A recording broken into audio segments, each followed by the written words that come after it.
Gálatas capítulo 4. O título da minha Bíblia, de Gálatas 4, diz assim: a nossa filiação em Cristo. Gálatas capítulo 4, o título diz: a nossa filiação em Cristo. Queridos, a gente está tratando de um assunto de forma bem repetida, de forma bem detalhada pelo apóstolo Paulo. Ele vem desde o início do capítulo do livro tentando mostrar que a igreja aos Gálatas estava se desviando, estava perdendo o foco que era Cristo, somente Cristo, e a salvação somente pela fé. E eles estavam escutando e dando ouvidos a bobagens e a falsas doutrinas que o estavam levando de volta para um cativeiro e de volta para uma escravidão espiritual da qual já tinham sido libertos. Então Paulo agora, ele não vai trazer um assunto novo, mas ele vai tratar do mesmo assunto, o mesmo tema, só que usando uma ilustração diferente. Nós falamos na semana passada que ele dizia que a lei, ela levava o pecador até a promessa, que a lei revelava o pecado e mostrava para o pecador: olha, tem uma promessa de salvação, essa promessa é Jesus Cristo. Nós falamos também na semana passada que a lei, ela era um tutor, ela era uma tutela que guardava aquele jovem, aquela criança, aquele judeu, até que se revelasse aquele que haveria de vir, que era o pai. Então a lei não era o pai, a lei era o tutor. O pai era o pai da graça, que viria com mais visibilidade na pessoa do Filho, na pessoa de Cristo no Novo Testamento. Então Paulo está usando aqui figuras, certo? Para simbolizar o que ele quer dizer, está usando exemplos para representar o que ele quer chamar a atenção da igreja dos Gálatas. Então vamos ler versículo 1 e 2, para a gente dar uma olhada e meditar no que Paulo está dizendo aqui. Digo, pois, que durante o tempo em que o herdeiro é menor, em nada difere do escravo, posto que ele é senhor de tudo, mas está sobre tutores e curadores, até o tempo predeterminado pelo Pai. A gente falou um pouco sobre isso já nas semanas passadas. Paulo ainda está falando de herança, de herdeiro. Paulo ainda está falando de filhos, dando a entender que nós somos esses filhos. Ou melhor, os Gálatas eram esses filhos, mas que estavam perdendo a noção disso. E aí Paulo diz assim: olha, deixa eu dar mais um exemplo aqui humano. Quando um pai morre, quando o patriarca morre, quando o dono da casa morre, e ele deixa filhos menores, esses filhos, eles ficam sobre o cuidado de um tutor. Eles ficam sobre o cuidado de um representante daquele pai. Eles ficam sobre o cuidado de um responsável que vai tomar conta dele. E ele diz assim: olha, quando essa criança ainda é menor de idade, apesar de ser dono de tudo, porque ele é herdeiro, mas ele ainda não tomou posse da herança, ele nada difere de um escravo. Assim como um escravo não tem liberdade para tomar as suas decisões, uma criança menor também não tem liberdade para tomar as decisões dela.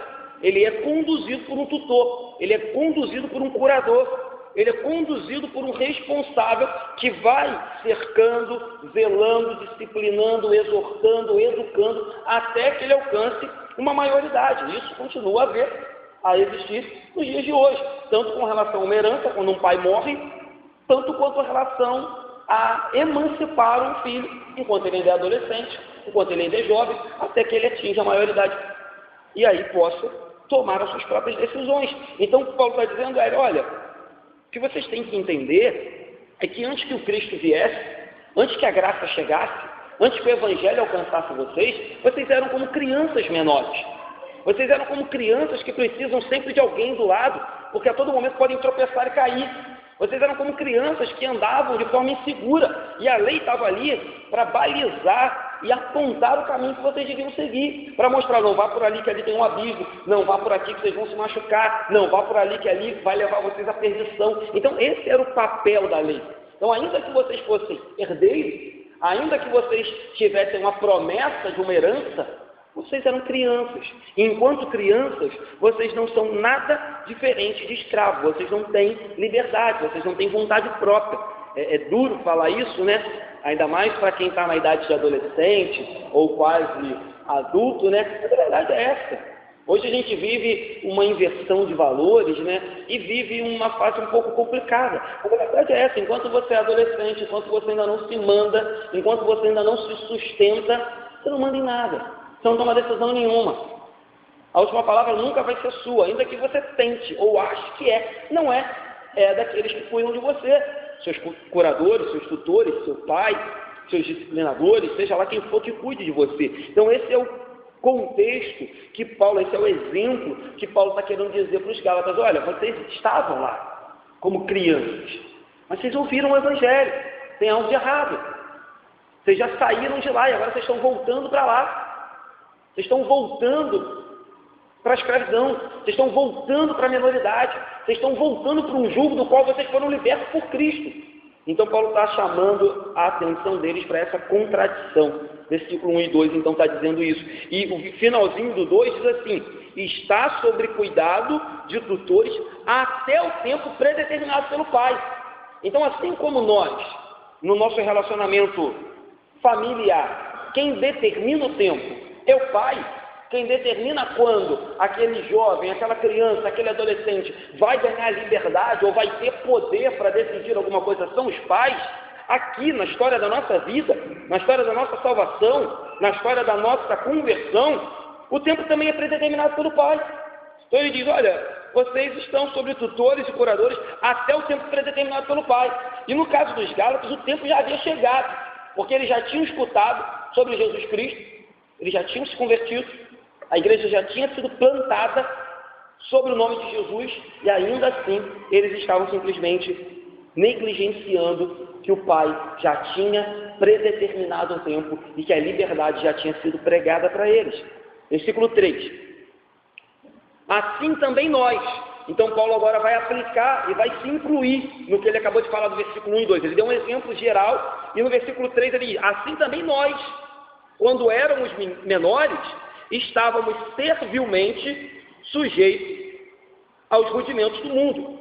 Então, assim como a criança, eu disse, é governada por regras, prescrições, mandamentos, cuidados dos seus pais, assim também nós, Paulo se inclui, antes do Evangelho, estávamos presos a esses rudimentos do mundo, estávamos presos a esse beabá, ao ABC, e não tínhamos ainda plena consciência do que haveríamos de ser, ou da herança que nos estava proposta, que era salvação, vida eterna, redenção, perdão de pecados. Então Paulo está dizendo: olha, eu também fazia parte disso, eu me incluo nisso, eu não sou diferente de vocês. E lembrando, eu falei sobre isso aqui na semana passada, não havia nenhuma inconveniência na lei, não havia nenhuma contradição na lei. O próprio Paulo, que constantemente chama a atenção, diz: olha, vocês querem ser salvos pela lei, isso está errado. É o Paulo que diz: a lei é santa, boa e justa. Falamos sobre isso aqui. Quando a lei diz não matarás, ela continua sendo válida hoje. Quando a lei diz não adulterarás, é válida hoje. Quando a lei diz não cobice o que é do próximo, a lei é boa nos dias de hoje. O problema era que os judeus, e os líderes religiosos e os gálatas estavam indo por esse caminho, estavam pegando a lei e transformando ela um meio para ser salvo, transformando dela a ferramenta de salvação. E ela não era. Ela era apenas um meio que nos levava ao Salvador. Ela era apenas o tutor que nos preservava, nos guardava, nos educava, nos disciplinava até que a gente estivesse pronto para se encontrar com o Salvador Jesus Cristo. Então não tem nada de errado com a lei.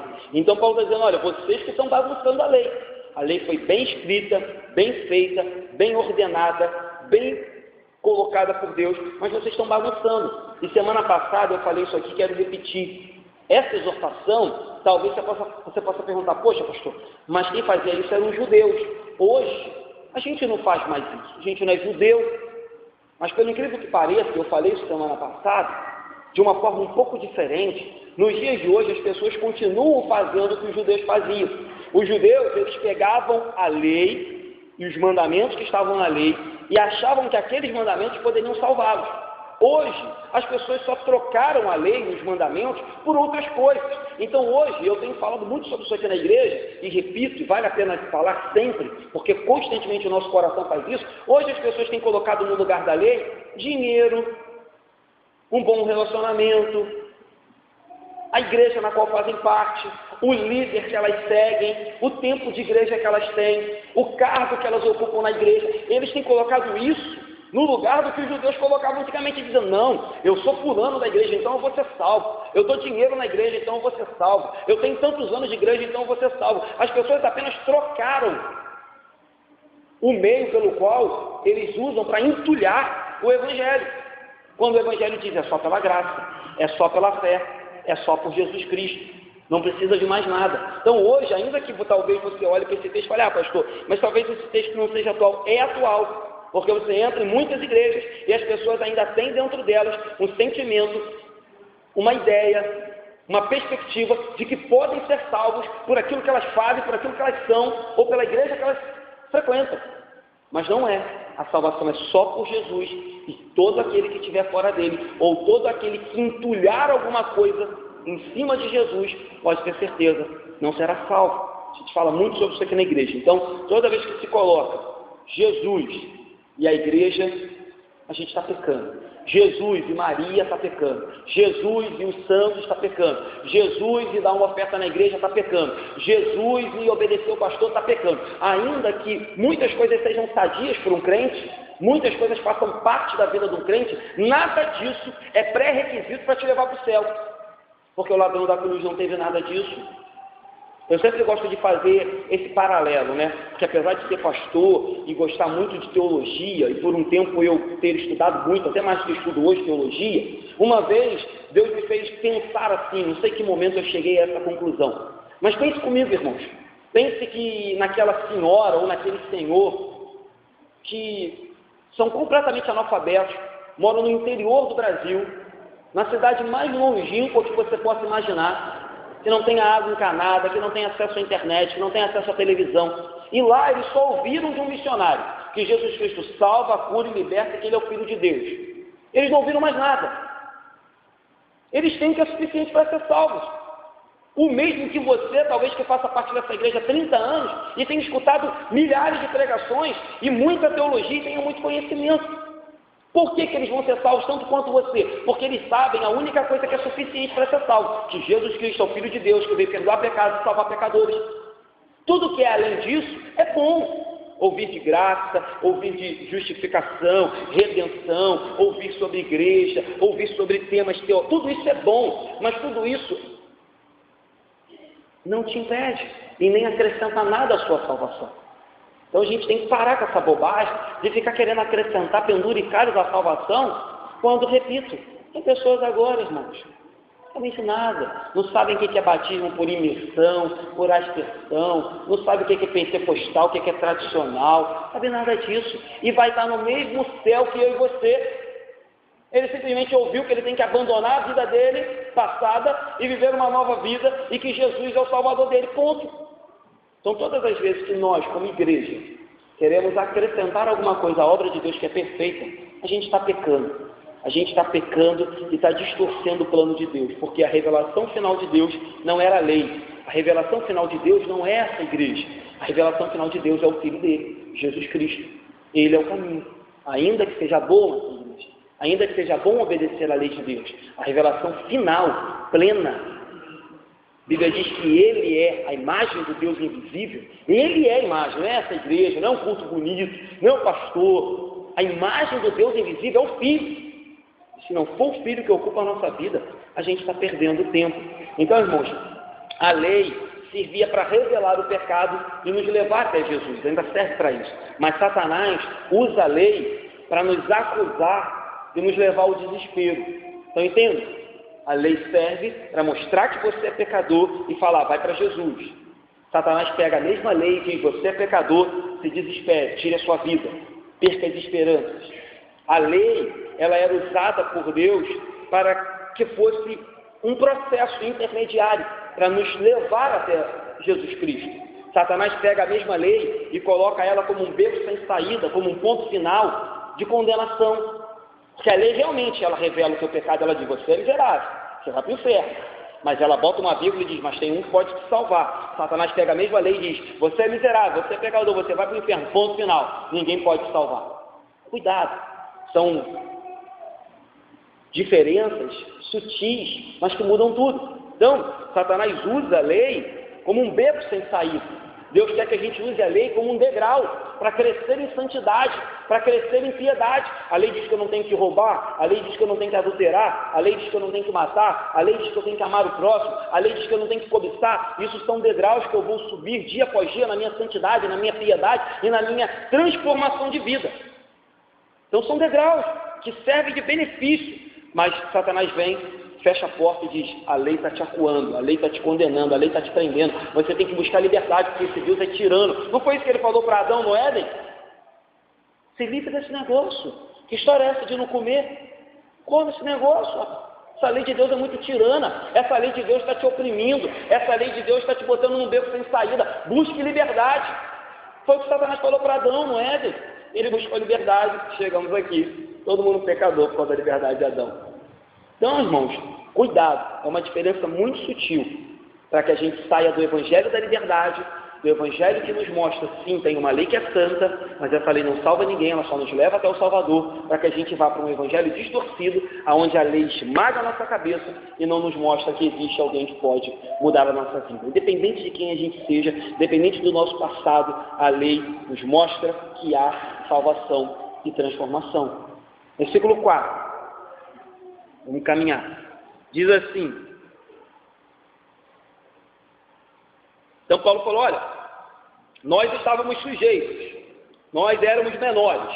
Versículo 4 ele diz: vindo porém, então ele vai dar uma guinada de 180 graus. Vindo porém, à plenitude do tempo, Deus enviou o seu filho, nascido de mulher, nascido sob a lei. Vamos parar aqui. Então, Paulo estava falando: olha, nós éramos menores, nós estávamos sob o jugo da lei, nós vivíamos sobre curadores e tutores, nós vivíamos sobre cuidados de pessoas maiores que tomavam conta da nossa vida, nós não tínhamos ainda plena convicção do que haveria de vir, nós não tínhamos muita clareza, a gente sabia que tinha o Messias, a gente sabia que havia o Filho de Deus, mas a gente ainda não tinha essa clareza. Aí Paulo diz: vindo porém, à plenitude do tempo, Deus enviou o seu Filho nascido de mulher, nascido sob a lei. Então, a vinda de Cristo produziu essa liberdade que o homem esperava. A vinda de Cristo produziu a emancipação que o menor esperava, que o adolescente desejava. A vinda de Cristo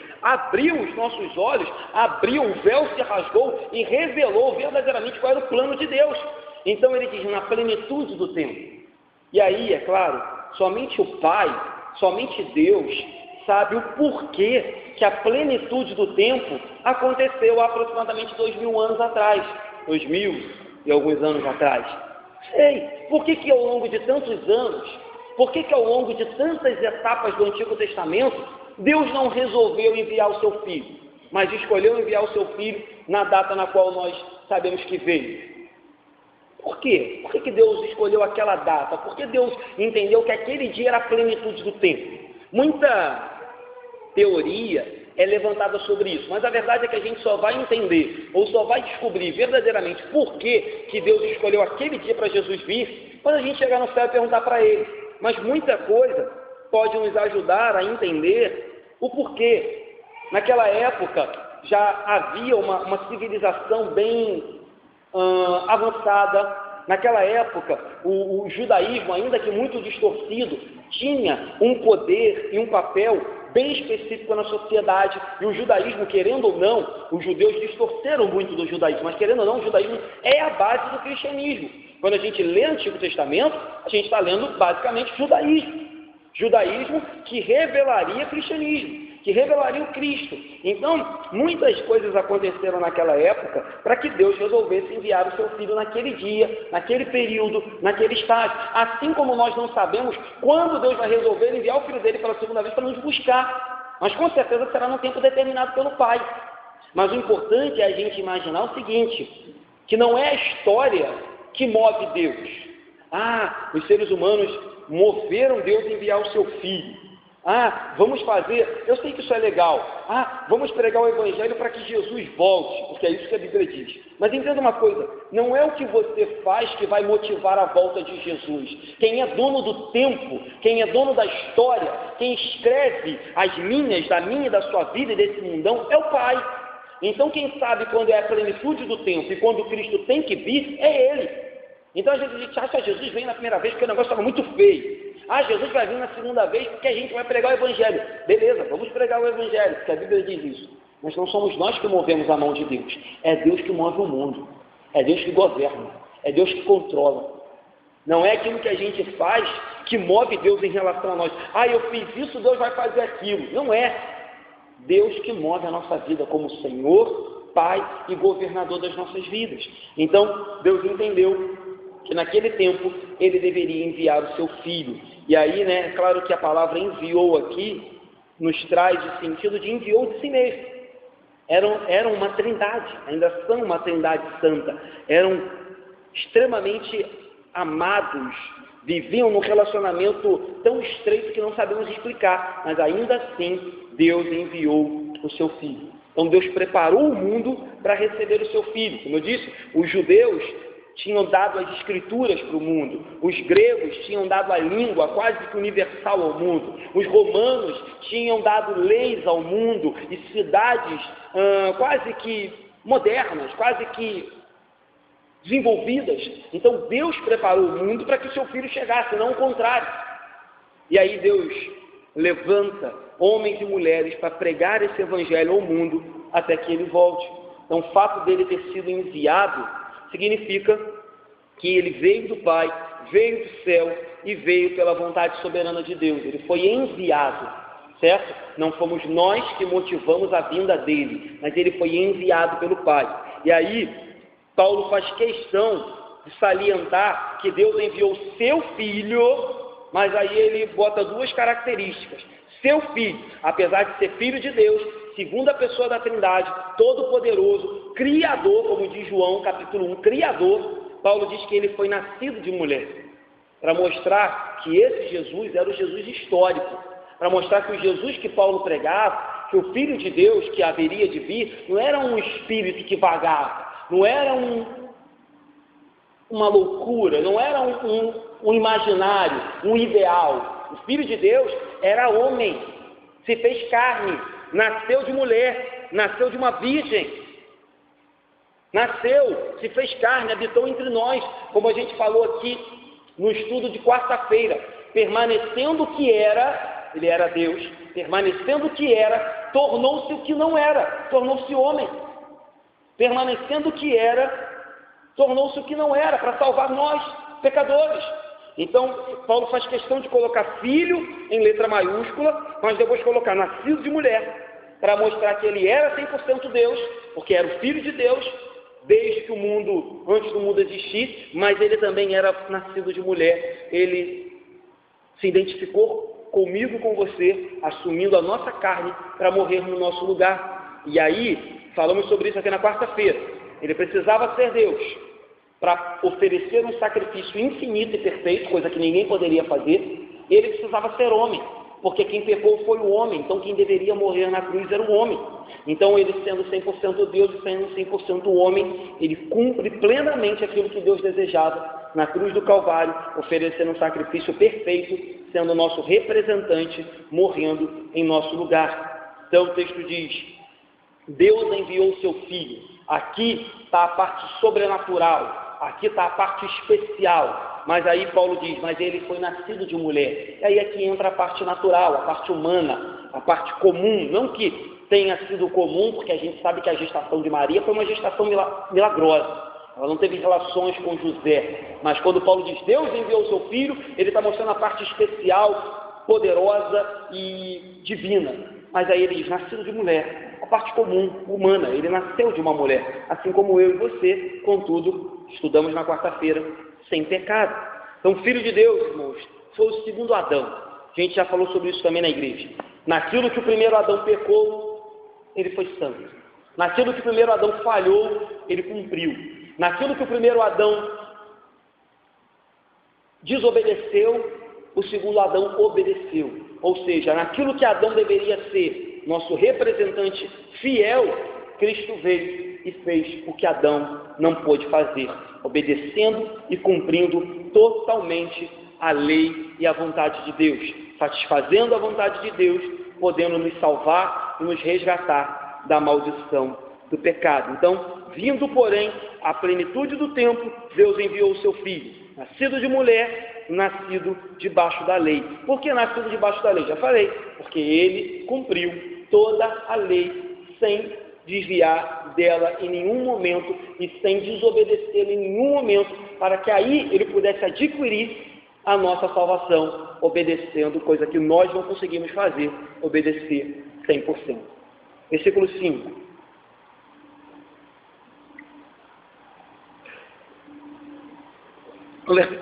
No versículo 5, Paulo vai dar agora o motivo de Jesus ter vindo. A vinda de Cristo ao mundo foi uma missão com um objetivo. Então, no versículo 5 ele diz: por que Deus enviou o seu Filho, nascido de mulher, debaixo da lei, na plenitude do tempo? Por quê? Versículo 5: para resgatar os que estavam sob a lei. Então, ele nasceu sob a lei para resgatar os que estavam sob a lei, a fim de que recebêssemos a adoção de filhos. Então, tem dois poréns aqui. Primeiro, nos resgatar. Segundo, receber a adoção de filhos. Então, Paulo diz, olha, ele enviou seu Filho na plenitude do tempo, nascido de mulher, nascido sobre a lei, para um motivo especial. Foi uma missão de resgate. Foi uma missão de salvamento. Foi uma missão em busca dos que estavam perdidos. Ele não veio simplesmente porque ele precisava vir. Ele não veio simplesmente porque ele tinha que obedecer à lei, porque ele era pecador. Ele não veio simplesmente porque ele se desentendeu com o pai. O pai falou, ó, vai lá ficar com os seres humanos lá, que é problemático. Vai lá passar um tempo lá na terra para você ver como é que o negócio é ruim. Ele veio para resgatar. E aí a gente pode fazer esse paralelo, como hoje, numa missão mesmo comum, você pega soldados que estão aqui vivendo uma vida tranquila, pacífica, boa, e fala, olha, você precisa ir num país inimigo, que está em guerra. Quando você chegar lá, as pessoas vão tacar tiro em vocês, e vocês têm que resgatar as pessoas que estão lá, simplesmente porque eles são nossos irmãos, são nossos familiares.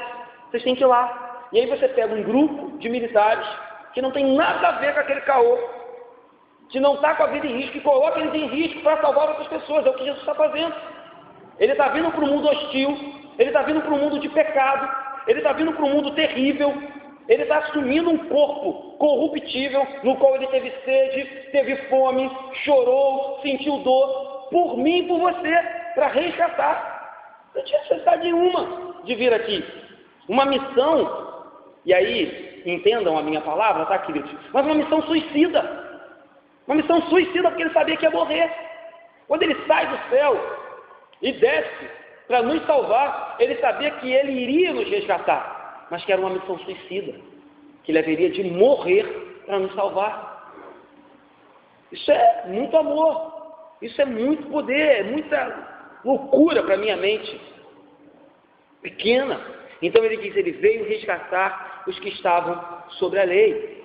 E além de resgatar, e não somente resgatar da condenação que a lei estava nos impondo, ele veio nos fazer filhos de Deus por meio da adoção. Ele veio nos levar para a casa do Pai, não como servos de novo, não como escravos, não como aqueles que vão estar lá simplesmente, te dar uma moral, pode vir aqui, ficar na minha casa, vou te dar um cantinho para você morar, vou te dar um quartinho para você viver. Não, ele veio nos fazer filhos. E aí, de novo, olha que coisa louca, nós, desobedientes, pecadores, falhos, temos o privilégio de chamar Deus de Pai e de ser adotados, juntamente com Cristo. O chamamos de Senhor, claro, mas dentro desta perspectiva, Cristo é o primogênito de muitos irmãos. Tem noção disso? Você é irmão de Cristo, em certo sentido? Eu não me julgo digno disso, mas a Bíblia diz que Ele me deu isso. Então, assim sendo, eu valorizo isso.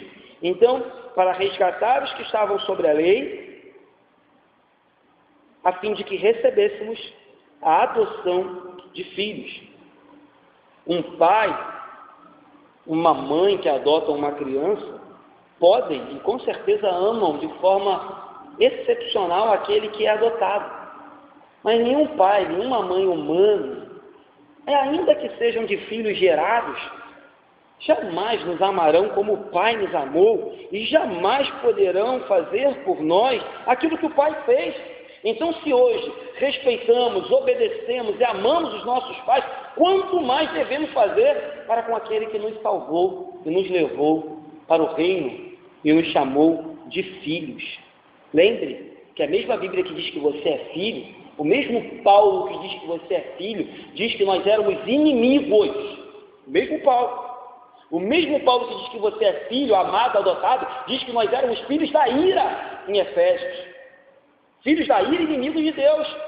Então uma coisa é ir num orfanato, olhar para uma criança, se apaixonar por ela e adotá-la. Outra coisa é olhar para o mundo e encontrar inimigos de Deus, filhos da ira, pecadores, que vão dizer, crucifica-os, solta Barrabás e os amar.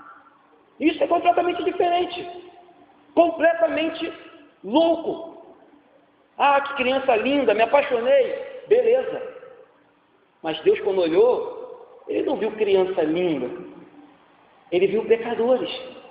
Que quando perguntasse, vocês querem esse ou vocês querem Barrabás? Eles diriam, solta Barrabás e crucifica Jesus. Esses foram adotados, irmãos. Nós, e eu incluo nisso que outrora, vivíamos de forma maldita. Maldizendo, zombando do Evangelho, falando mal dos crentes, falando mal da igreja. Ele olhou e falou, vou adotá-los. Você não adotaria. Você não adotaria. Se você entrasse num orfanato hoje e encontrasse uma criança muito rebelde mesmo, muito louco, tipo, 10 vezes sai daqui da igreja. Sai daqui da igreja, só um olho assim. 10 vezes daqui da igreja. Muito louco, muito louco. Tipo santo.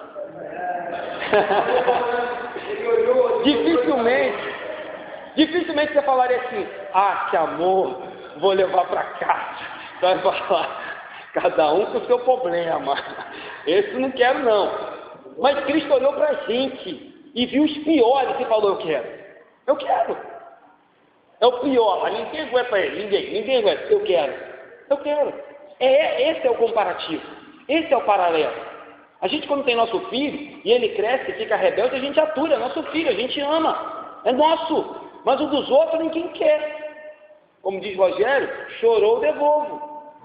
Chorou, eu passo para a mãe. Mas Deus olhou e falou, eu quero. Eu quero. É rebelde, é problemático, cheio de problemas, cheio de pecado, mas eu vou adotar, vou levar para casa. Então, irmãos, olhar para esse texto com essa perspectiva tem que encher o nosso coração de muita humildade, de muita alegria, de muito quebrantamento. Falar, rapaz, talvez se eu estivesse no orfanato, ninguém me levaria para casa, mas Deus me levou. Ninguém. Talvez se eu tivesse largado, ninguém me levaria para casa, mas Deus me levou e me chamou de filho, certo? Então, temos aqui um duplo padrão, libertação da lei e libertação para nos levar para a casa do Pai. Então, somos libertos da lei e somos libertos da inimizade que a gente tinha com Deus e agora somos filhos de Deus. Versículo 6.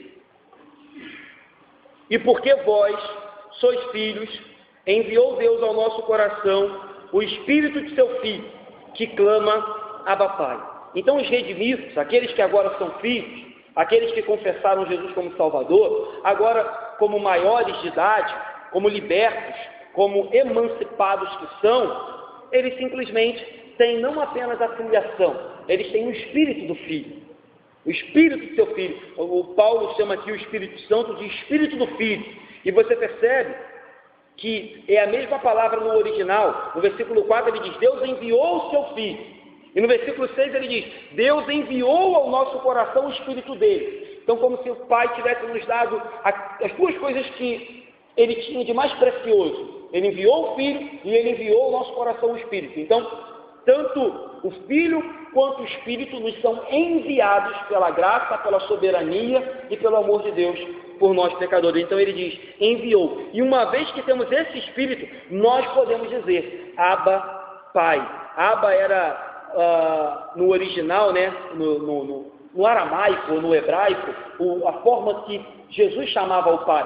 Então, Pai é o Pai nosso, o Pai no grego, mas o Abba era a forma que Jesus se dirigir ao Pai, ou em hebraico ou em aramaico, agora não me recordo. Mas você vê, foi algo que ficou tão marcado no coração dos discípulos, que Paulo faz questão de colocar as duas terminologias, tanto Abba quanto Pai. Ou seja, agora, depois de filhos, depois de emancipados, depois de libertos, temos o direito e o Espírito que nos impulsiona a chamar o Deus Todo-Poderoso de Pai.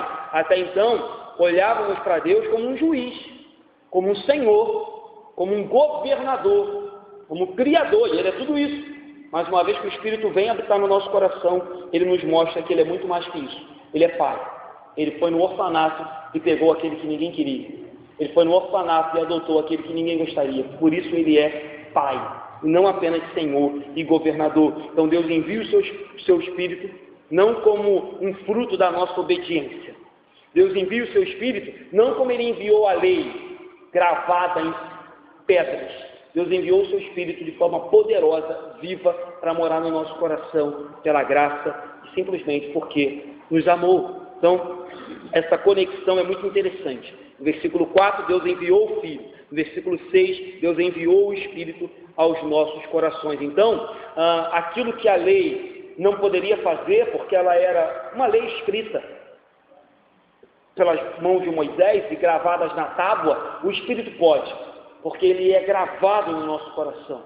Ele é gravado no nosso coração. Aquilo que o pastor, aquilo que a igreja, aquilo que, enfim, nós não podemos fazer, o Espírito pode, porque ele está gravado no nosso coração e nos mostra que Deus é o nosso Pai. Versículo 7. Então, uma vez que Deus enviou o Filho, Deus enviou o Pai, e agora a gente chama ele, Deus enviou o Espírito, e agora a gente chama ele de Pai. Paulo termina no versículo 7 dizendo: de sorte que já não és escravo, porém filho, e sendo filho, também herdeiro por Deus. Então, uma vez que aceitamos o sacrifício de Cristo, confessamos Jesus como Salvador, o Espírito veio morar em nós, nós clamamos Abba Pai. As correntes foram quebradas, as cadeias foram abertas, os muros que nos separavam de Deus foram derrubados, os obstáculos foram vencidos, e ele diz: vinde, benditos de meu Pai, entrai. Então, porém, como filhos de Deus, nós devemos nos libertar do sentimento de escravo. Quer ver um exemplo? Lembra do filho pródigo? Ele volta para casa, reconhecendo que era pecador, mas quando chega lá ele diz: meu pai, pode me tratar como um de seus servos. O pai diz: para de bobagem, tu é filho, traga a melhor roupa, traga um anel, coloque sandália nos pés dele, vamos fazer uma festa, ele é filho. E às vezes a gente vem para a igreja, depois de uma queda, ou depois de um afastamento, ou com o passar do tempo da igreja, com o passar dos anos, a gente esquece que é filho e começa a se colocar na condição de escravo. Ah, pode me tratar como escravo, que está bom. E o pai diz: não, você é filho, você é herdeiro, herdeiro das promessas.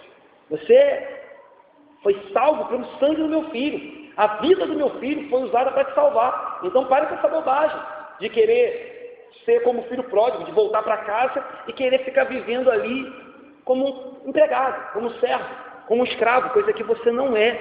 E você não é, repito, não é porque você é bom, é porque Deus chamou, que resolveu dizer que você é filho. E se ele disse que é, você é. Não tem ninguém que pode dizer o contrário. Então, o próprio termo herdeiro, nos revela que essa herança nos foi dada. Eu já falei sobre isso aqui. Ninguém é herdeiro porque tem direito. Ah, eu sou herdeiro porque eu fiz alguma coisa. Não, você é herdeiro porque aqueles que vieram antes de você, conquistaram alguma coisa, morreram e deixaram para você. Então você é herdeiro de graça. Você é herdeiro pela graça. É um favor que os seus pais deixam para você. Então, a mesma coisa, quando a gente herda a salvação, quando a gente herda a adoção e o direito de ser filho de Deus, não é porque você fez alguma coisa, é porque alguém veio antes de você e fez.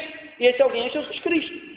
Ele fez e deixou como herança. Então a gente não tem, assim como a gente não pode reivindicar nenhum poder sobre a nossa herança física, pelo contrário, só quando os nossos pais morrerem, a gente não pode reivindicar nenhum poder sobre a salvação, porque todo o poder, toda a honra, toda a glória e todo o louvor vem dele, é pela graça, certo? Por isso que Paulo acrescenta: também herdeiro por Deus.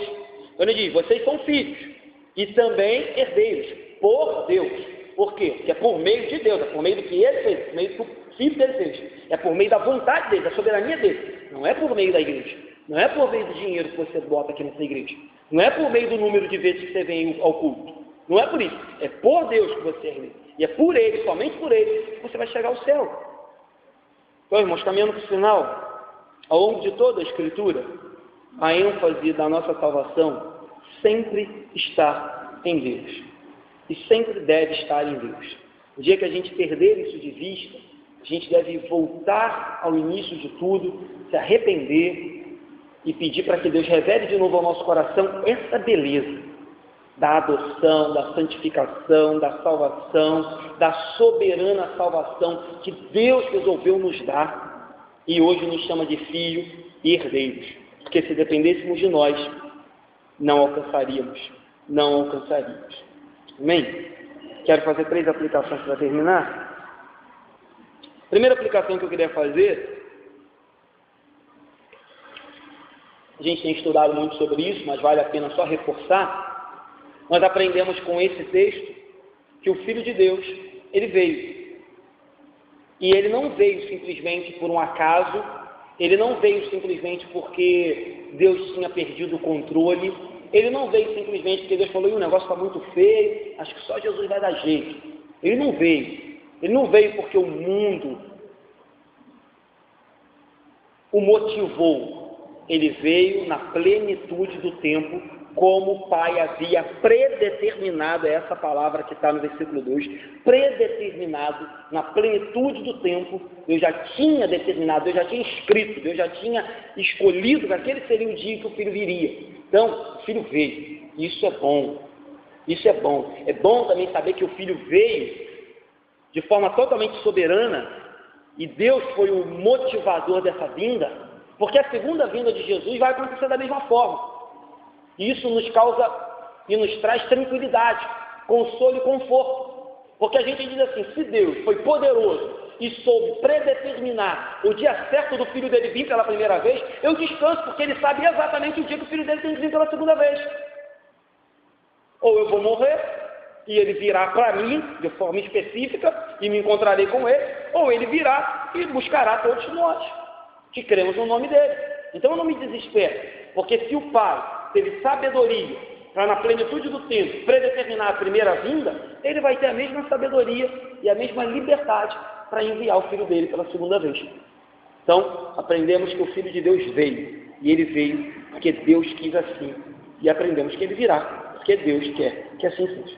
Segunda, que eu quero fazer para a gente firmar aqui, aprendemos de novo nesse texto, eu digo de novo porque a gente tem falado sobre isso aqui, quem é o Filho de Deus?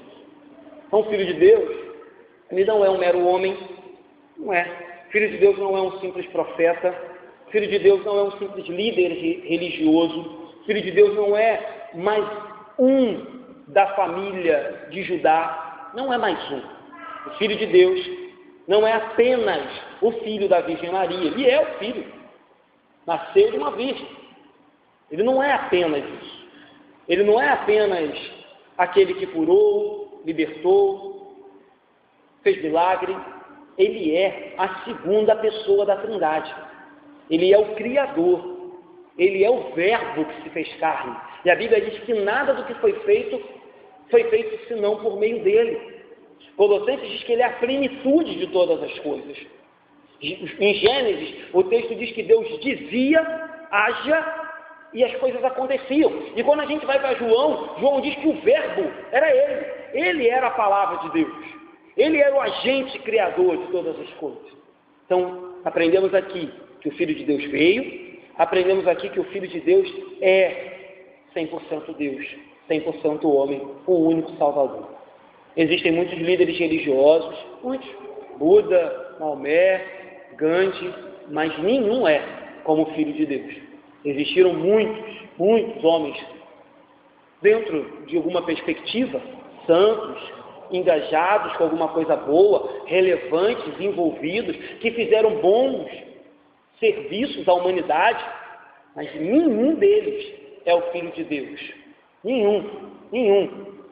E aí, eu lembro de uma frase que costuma rodar muito na internet, que diz, você pode ir no túmulo de todos os profetas, Você pode ir no túmulo de todos os homens grandes religiosos que existiram, mas lá você vai encontrar os restos mortais dele, se é que já não se decompôs. Mas você jamais poderá ir no túmulo de Jesus e dizer que os restos mortais estão lá, porque ele vive, ele reina, ele ressuscitou. Então, aprendemos aqui quem é o Filho de Deus, e ele é um. E a terceira aqui, para terminar, aprendemos por que o Filho de Deus veio. Não veio porque precisava, não veio porque era pecador, não veio porque se desentendeu com o Pai, não veio porque, enfim, queria dar uma volta, queria ver como é que era ser homem. Ele veio para nos resgatar da maldição do pecado. E ele veio para nos fazer filhos de Deus. Nós que éramos desobedientes, fomos feitos filhos de Deus. Amém, queridos? Vamos terminar?